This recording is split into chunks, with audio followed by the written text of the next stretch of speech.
Hello दोस्तों, कैसे हैं आप सब लोग। अहो आप सब अच्छे होंगे ना। आपकी प्रिपरेशन ही बहुत अच्छी चल रही होगी। तो आप देख पा रहे हैं अभी कि Rajasthan high court LDC typing के बारे में आज मैंने वीडियो बनाया है। बहुत सारे कमेंट्स थे मेरे पास टाइपिंग को लेकर, और बहुत सारे आपके पास भी डाउट्स होंगे कि एक की पॉजिटिव है हमारे पास तरीका कि जो वेट हमें करना पड़ रहा है उसको उस टाइम को हम यूटिलाइज़ कर लें। तो मैं अपना पर्सनल एक्सपीरियंस जो है आपके साथ शेयर करने वाली हूँ, बिकॉज जो पहले प्रीवियस जो Rajasthan high court LDC exam हुआ था वो मैंने फ़ाइट किया था, टाइपिंग मैंने उसकी दी थी। तो वो एक्सपीरियंस मैं आपको बता रही हूँ। तो एक इम्पॉर्टेंट चीज़ मैं आपको बताई थी सबसे पहले कि एक आरपीएससी की टाइपिंग होती है हमारी, ठीक है, और एक राजस्थान हाई कोर्ट की होती है। तो हाई कोर्ट की टाइपिंग टफ इसलिए होती है बिकॉज यहाँ पे एवेल्युएशन का तरीका थोड़ा सा अलग होता है। एंड यहाँ पर आपके बैक स्पेस बिल्कुल अलाउ नहीं है। एंड आई थिंक आरपीएससी में शायद बैक स्पेस उस टाइम अलाउड थी। अब पता नहीं क्या सर्कमस्टांसेस रहे होंगे, I don't know, but typing में जनरली बैक स्पेस अलाउ नहीं होती है किसी भी एग्जाम के अंदर, ठीक है। यहाँ पे हाई कोर्ट के अंदर ऐसा है कि आपकी अगर जैसे कि आपकी बैक स्पेस की है, ठीक है, बैक स्पेस आपकी अलाउ नहीं होती है। एंड इसके अलावा आपका माउस का जो राइट क्लिक है वो अलाउ नहीं होता है। दोनों चीज़ें अलाउ नहीं है, अनऑथेंटिकेटेड हैं ये सब दोनों कीज़ जो हैं। फिर भी अगर आप इन्हें यूज़ कर रहे हैं तो बार बार अगर हम इन्हें यूज़ कर रहे हैं तो इसका आपकी इवेल्युएशन जो होता है, बिकॉज वो जो प्रोग्राम है उसके थ्रू ही इवेल्युएशन होता है आपकी टाइपिंग का एंड एफिशिएंसी का, तो उस पर इम्पैक्ट जाता है उसका, ठीक है। तो उस चीज़ को आपको ध्यान में रखना है। एंड अब टाइपिंग स्पीड क्या चाहिए मिनिमम, वो सब मैं आपको इस पूरे वीडियो में बताने वाली। तो वीडियो पूरा वॉच कीजिएगा ताकि आपके डाउट्स क्लियर हो जाएंगे और मेरा एक्सपीरियंस में भी आपके लिए हेल्पफुल रहे। अब ये सब चीज़ें आपको पता है कि आपको 1 मंथ का टाइम मिलेगा आपके एग्ज़ाम के रिजल्ट के बाद। नॉट अबाउट आंसर की, I am talking about the result. Result के बाद में आपको मिनिमम 1 मंथ का टाइम मिलेगा। कुछ ऐसे सर्कमस्टांसेस हो जाते हैं कि टाइम पीरियड और बढ़ सकता है, ठीक है।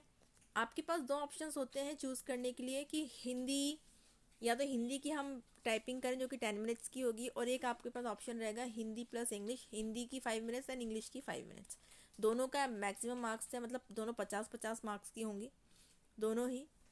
तो ये ऐसा कोई ऑप्शन नहीं है कि इंग्लिश की ही टाइपिंग हम पूरी कर लें, क्योंकि इंग्लिश की स्पीड मोस्टली सबकी सही आ जाती है, अच्छी आ जाती है हिंदी के कंपैरेटिवली, ठीक है। तो ये मैंने आपको चीज़ें बता दी हैं। अब हम आगे देखते हैं मिनिमम मार्क्स टाइपिंग में क्या रिक्वायर्ड है। SC ST और PH से अगर आप बिलोंग कर रहे हैं तो मिनिमम आपको टाइपिंग एंड एफिशिएंसी 20-20 मार्क्स लाने होंगे। जनरल की अगर बात करें तो 22.5 मार्क्स मिनिमम है, ये पासिंग क्राइटेरिया है आपका। पर आप इसे टारगेट नहीं करें, क्योंकि अगर हम इसे टारगेट करेंगे तो शायद हम अपना जो ड्रीम है फुलफिल, आप जो करना चाहते हैं इस जॉब में सिलेक्शन से, उससे काफ़ी दूर हो जाएंगे, ठीक है। फिर एक इम्पॉर्टेंट चीज़ है कि बार बार मेरे पास एक क्वेरी आती है कीबोर्ड कौन सा लें मैम, कीबोर्ड कौन सा आएगा, कीबोर्ड कौन सा आएगा। तो उस चीज़ को हम अच्छे सारी चीज़ें इसमें क्लियर करने वाले हैं हम टाइपिंग को लेके। फिर भी आपका कोई डाउट बचता है तो आप मुझे कमेंट करके बताइएगा। वैसे मैंने सारी चीज़ें टाइपिंग से रिगार्डिंग इसमें कवर करने की कोशिश की है। मैं इंपॉर्टेंट चीज़ आपको बता दूं कि कीबोर्ड देखिए वहाँ पे कोई भी आ सकता है, जनरल है, कोई भी आपकी कीबोर्ड आता है। मेनली आपके रेमिंगटन कीबोर्ड आते हैं जिनके अंदर की एंटर की आपकी छोटी होती है। मैं आपको पिक्चर के साथ, इमेज के साथ में क्लियर करूँगी कीबोर्ड कैसा आएगा। इसमें कुछ नहीं, बिकॉज हमें ये कुछ क्लियर कोई नहीं कह सकता, ऐसा कोई भी उसमें गाइड जो भी उन्होंने गाइडलाइंस जो दी हैं इंस्ट्रक्शंस में कहीं भी मेंशन नहीं रहता है ऐसा। कीबोर्ड आपका किसी भी तरह का आ सकता है, तो बेटर ये होगा कि हम कीबोर्ड्स को बदल बदल के करें, बट रेमिंगटन पर करें हम। अब मेरा जो एक्सपीरियंस रहा है, बिकॉज सारी टाइपिंग्स आपके आर्या में होती हैं, जयपुर के अंदर जो आर्या कॉलेज है वहाँ होती है, बिकॉज वो एक बहुत बड़ा ग्रुप है। और वहाँ पे मोस्टली आपके जो कीबोर्ड्स रहते हैं वो डेल के हैं, जो मैं आपको अभी पिक्चर दिखाने वाली हूँ। फिर भी एक प्लस पॉइंट आपके पास रहता है कि आप टाइपिंग कर रहे हैं, आपको लग रहा है इस कीबोर्ड के साथ सिस्टम नहीं सेट हो पा रहा है, तो वो आपका कीबोर्ड चेंज कर देते हैं जो भी उनके पास अवेलेबल होता है उससे। ये मैं आपको, क्योंकि वो आपको टाइम देते हैं कि आप अपना पूरी सेटिंग देख लीजिए, यहाँ पे बैठ के कीबोर्ड को आप चेक कर लीजिए भाई कुछ प्रॉब्लम तो नहीं। तो ऐसा कुछ भी अगर आपको सूटेबल नहीं लग रहा होता है तो आप वहाँ पे बोल सकते हैं, वो आपका कीबोर्ड चेंज कर देते हैं, ठीक है। अब हम देखते हैं कीबोर्ड किस तरह का हमें चाहिए होता है। ये होता है आपका रेमिंगटन कीबोर्ड, क्योंकि इसकी आप ये देख रहे हैं, ये जो एंटर की है यहाँ पे, ये आपकी छोटी होती है। एंटर के ऊपर आता है आपका बैकवर्ड स्लैश और कॉलन, ठीक है, उसके ऊपर आपकी बैक स्पेस की होती है। तो ये आपका रेमिंगटन होता है। इस तरह का कीबोर्ड आपको मिलेगा। कीबोर्ड आपको मोस्टली उस तरह का मिलता है जैसे कि हमारा लैपटॉप का जो कीबोर्ड होता है उसकी कीज़ बहुत पतली सी होती हैं और सरफेस और कीज़ के बीच का डिफरेंस बहुत कम होता है। इसमें उभरी हुई कीज़ होती हैं और ज़्यादातर आपको इसी तरह के कीबोर्ड वहाँ पे मिलेंगे।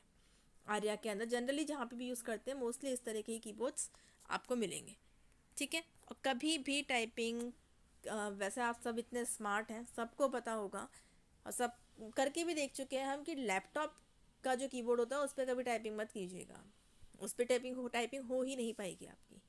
ठीक है। एक आपका होता है ये इस तरह का कीबोर्ड, तो ये इस तरह का कीबोर्ड आपको, ये रेमिंगटन नहीं होता, ये इस तरह का कीबोर्ड नहीं मिलता है। मतलब डिफरेंस क्या है दोनों का वो आपको माइंड में सेट करके रखना है कि भाई एंटर के जस्ट ऊपर यहाँ पे बैक स्पेस है और वहाँ पे क्या है, एंटर यहाँ से कट हो गया है ना, तो यहाँ पे एक और की बन गई, इतना सही डिफरेंस है। तो इतनी चीज़ें माइंड में थोड़ी सेट करके चलनी पड़ेंगी आपको।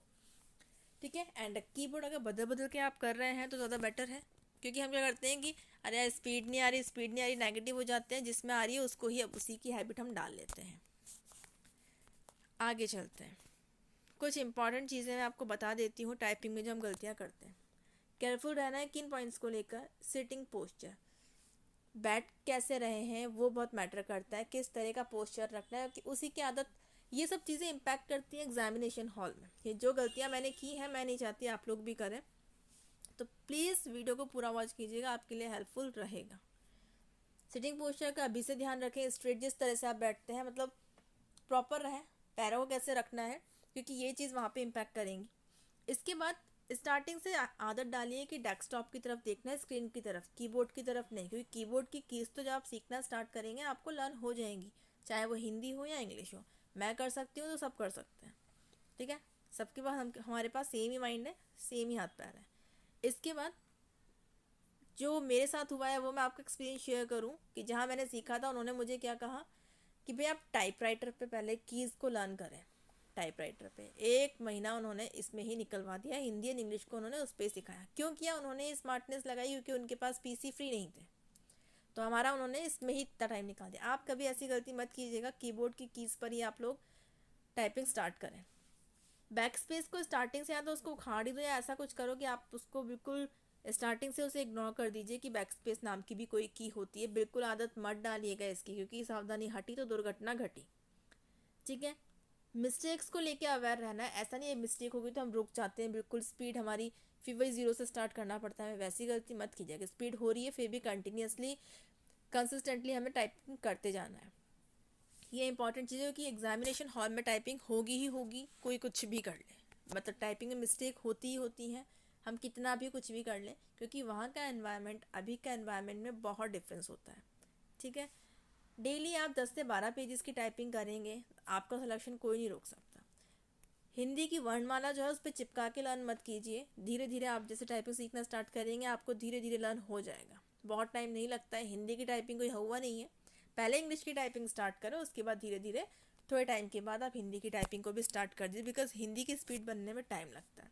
अब एक इम्पॉर्टेंट चीज़ जो है मैं आपको बता देती हूँ। मान लेते हैं हमारी 40 की स्पीड आ रही है, 40+ स्पीड आ रही है इंग्लिश की, अगर मान के चलते हैं, तो आप ये लेके चलिएगा कि एग्जामिनेशन हॉल जो रहेगा वहाँ पे आपकी 30 की स्पीड आएगी, उसमें भी आपकी मिस्टेक्स भी होंगी, क्योंकि वहाँ पे हम प्रेशर में होते हैं, आसपास इतने सारे कैंडिडेट्स होते हैं और हमें लगता है कि 10 मिनट जो है यही हमारे फ्यूचर का वो करने वाले हैं, सब कुछ इस पर डिपेंड कर रहा है इस एग्ज़ाम का, तो वहाँ पे एटमॉस्फेयर बहुत अलग हो जाता है। तो इसलिए टाइपिंग में अगर अपनी अभी स्पीड 50 आ रही तो आप ये मान के चलिए कि 40 की स्पीड वहाँ पे हमारी रिजल्टेंट होगी। ठीक है। क्योंकि वहाँ कितनी भी कोशिश करें हम, प्रेशर हो ही जाता है, माइंड पे प्रेशर काफ़ी रहता है। अब देखिए स्पीड में मैं बात कर रही हूँ कि 25, 30, 35 की स्पीड भी है, किसी किसी की 25 की स्पीड होती है, बहुत कोशिश करने पे भी नहीं बढ़ती है, दिक्कत आती है। तो इस बिल्कुल नेगेटिव नहीं होना है, क्योंकि आप फोकस, जितना मैटर आपकी स्पीड करेगी उतना ही मैटर आपकी मिस्टेक्स करती हैं। मिस्टेक्स आपकी 60 अगर अपनी स्पीड आ रही है, मिस्टेक्स 50% है तो बात वही की वही हो जाती है। तो मिस्टेक्स पे भी अपने को ध्यान रखना है। ठीक है।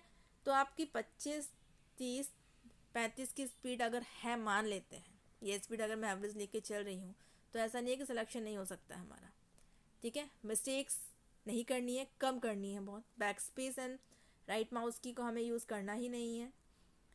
कभी मिनिमम स्पीड को टारगेट मत कीजिए। मैंने आपको मिनिमम मार्क्स बताया 20 मार्क्स, तो आप उनको लेके मत चलिए, तो फिर तो काफ़ी डिस्टेंस बढ़ जाएगा सक्सेस में और आप में।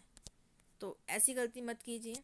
अलग अलग कीबोर्ड्स पे टाइपिंग करनी है हमें, ताकि एक पे हम डिपेंडेंट ना रहें, क्योंकि अपने लिए गोल्डन चांस है। टाइम आपको खूब दे रहा है हाई कोर्ट, लगे रहिए। सबसे इम्पॉर्टेंट चीज़ जो मैं आपको बता दूं कि पॉजिटिव माइंडसेट रखिए। मैं आपको ऑलवेज कहती हूँ पॉजिटिव माइंडसेट रहेगा तो हमारा सबकॉन्शियस माइंड जो होता है बहुत पावरफुल होता है। आप पॉजिटिव रह के करेंगे ना, डेफिनेटली सिलेक्शन होगा। लिखवा लीजिए मुझसे। अब मैं सबके आके लिख के साइन नहीं कर सकती, तो मैं आपको इसलिए पॉजिटिविटी दे रही हूँ क्योंकि देखिए 60% आपके एफर्ट्स तो 40% आपका पॉजिटिव माइंडसेट आपका रास्ता ईजी कर देता है। अभी मुझे नहीं याद आ रहा कि इसके अलावा आपकी और कोई क्वेरी है। अगर आप में से किसी की और कोई क्वेरी है जो रह गई हो इसके अंदर, तो प्लीज़ आप मुझे कमेंट कीजिए, क्योंकि आपकी टाइपिंग एंड एग्ज़ाम में मेरा फुल सपोर्ट है। मेरी तरफ से जो भी एफर्ट्स हो पाएंगे मैं आपकी हेल्प करूँगी। कुछ भी क्वेरी है तो प्लीज़ शेयर कीजिए। टाइपिंग स्पीड कोशिश कीजिए, देखिए 60 बहुत ईजी नहीं होता है बनाना। हिंदी की बात करें, इंग्लिश की बात करें, ठीक है, बहुत से आपको बोल देंगे इतनी स्पीड, इतना इजी नहीं होता है, और नहीं हो पाती तो हम नेगेटिव हो जाते हैं। तो वही नहीं होना है। मैं आपसे बोल रही हूँ कि स्पीड अपनी चाहे कुछ आप 40 की लाने की कोशिश कीजिए, प्रैक्टिस करेंगे डेफिनेटली बढ़ेगी, बट मिस्टेक्स पे कंट्रोल रखिएगा स्टार्टिंग से ही, बैक स्पेस को भूल जाइएगा, ठीक है। हमें सिलेक्शन चाहिए बस। All the very best. मिलते हैं नेक्स्ट वीडियो के साथ। Thank you.